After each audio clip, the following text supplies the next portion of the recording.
الحمدللہ رب العالمین والصلاة والسلام علی سید الانبیاء والمرسلین وعلی آلہ واصحابہ اجمعین۔ قال النبی صلی اللہ علیہ وآلہ وسلم خیرکم من تعلم القرآن وعلمہ۔ حضور صلی اللہ علیہ وآلہ وسلم نے فرمایا تم میں سے بہتر وہ ہے جس نے قرآن سیکھا اور دوسروں کو سکھایا۔ قرآن مجید فرقان حمید پڑھانا صدقہ جاریہ ہے، اس کا حفظ کرنا باعث فضیلت ہے، اور علاقے کے اندر ایک بندے کا حافظ قرآن ہونا یہ فرض کفایہ ہے۔ حفاظ قرآن، حافظ قرآن اس دھرتی پر اللہ تبارک و تعالیٰ کا انعام ہے۔ ان حفاظ قرآن کے دم قدم سے اس سرزمین پر قرآن کا وجود باقی ہے۔ اللہ تبارک و تعالیٰ نے یہ جو قرآن مجید فرقان حمید کے اندر یہ وعدہ فرمایا ہے کہ انا نحن نزلنا الذکر وانا لہ لحافظون، کہ بے شک اس قرآن کو ہم نے نازل کیا ہے اور اس قرآن کی حفاظت کرنے والے بھی ہم ہیں۔ تو اس قرآن کی حفاظت کا جو ایک طریقہ اللہ تبارک و تعالیٰ نے وہ رکھا، وہ حفاظ قرآن رکھے کہ ایک انسان کے دل میں اللہ تبارک و تعالیٰ نے اس قرآن مجید کو محفوظ کیا۔ ہم دیکھتے ہیں دنیا کے مختلف کونوں کے اندر قرآن مجید کی بے ادبی ہوتی ہے، لیکن اس کے باوجود قرآن مجید ختم نہیں ہوتا۔ ہم دیکھتے ہیں کہ روئے زمین پر قرآن مجید جلایا بھی جاتا ہے، لیکن قرآن مجید باقی رہتا ہے۔ ہم دیکھتے ہیں اس قرآن مجید کو ہم پرانا ہوتے بھی دیکھتے ہیں، شہید ہوتا بھی دیکھتے ہیں، اس کی مختلف صورتیں دیکھتے ہیں، لیکن قرآن مجید باقی رہتا ہے۔ قرآن مجید جب چھاپا جاتا ہے، اس کی پرنٹنگ ہوتی ہے، تو اس کے بعد حافظ قرآن کو قرآن مجید دیا جاتا ہے اور اسے کہا جاتا ہے کہ اس کو پڑھیں، اس کو ریڈ کریں۔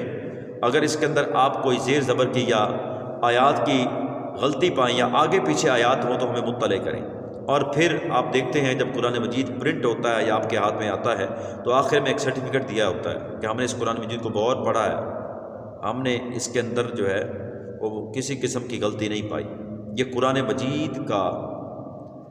مجید کا کمال ہے کہ ایک حافظ قرآن جو ہے وہ زیر زبر بتا دیتا ہے کہ اس کی پرنٹنگ کے اندر یہ فرق آیا ہے یا یہ زیر زبر چھوٹ گئی ہے، یہ فرق آ گیا ہے۔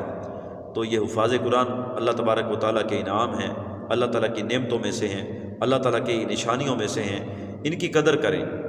اور تدریسی معاملات کے حوالے سے میں یہ عرض کروں گا کہ ہم اپنے مدارس کے اندر کیا پیدا کر رہے ہیں؟ ہم شوقیہ خطبہ پیدا کر رہے ہیں کہ یہ اچھا خطیب بن جائے اور اس کو جو ہے سرکر اچھی لگانی آ جائے۔ سرکر لگانا مسئلہ نہیں ہے، اگر کوئی سر کے اندر حضور کی شان بیان کرنے کوئی عیب نہیں ہے، لیکن فقط اسی بات کو ہی لے لینا کہ جناب صرف سرکر آ جائے، بیان کرنا آ جائے، 4 تقریریں مل جائیں، چلو جی میرا مسئلہ حل ہو گیا، یا مجھے ایک مسجد مل جائے اور میری زندگی گزر جائے۔ تو میں یہ عرض کروں گا ان طلباء کی خدمت میں کہ آپ ایک اچھے عالم بنیں اور اچھے عالم بن کر ایک اچھے مدرس بنیں۔ اگر آپ اپنا وجود دنیا سے جانے کے بعد بھی برقرار رکھنا چاہتے ہیں تو پھر آپ ایک اچھے مدرس بنیں، آپ اپنے شاگرد تیار کریں۔ ہماری حالت یہ ہے اس وقت جو تدریسی صورتحال ہے وہ بڑی تشویشناک ہے۔ ہماری حالت یہ ہے کہ ہمیں ڈھونڈنے سے ایک اچھا حفظ کا مدرس نہیں ملتا، اپنے بچوں کو کہاں حفظ کروائیں، بڑی تشویشناک صورتحال ہے۔ پابندی کرنے والا نہیں ہے، گھٹنے ٹیک کر بیٹھنے والا نہیں ہے، ذوق رکھنے والا نہیں ہے۔ تو میرا آج بھی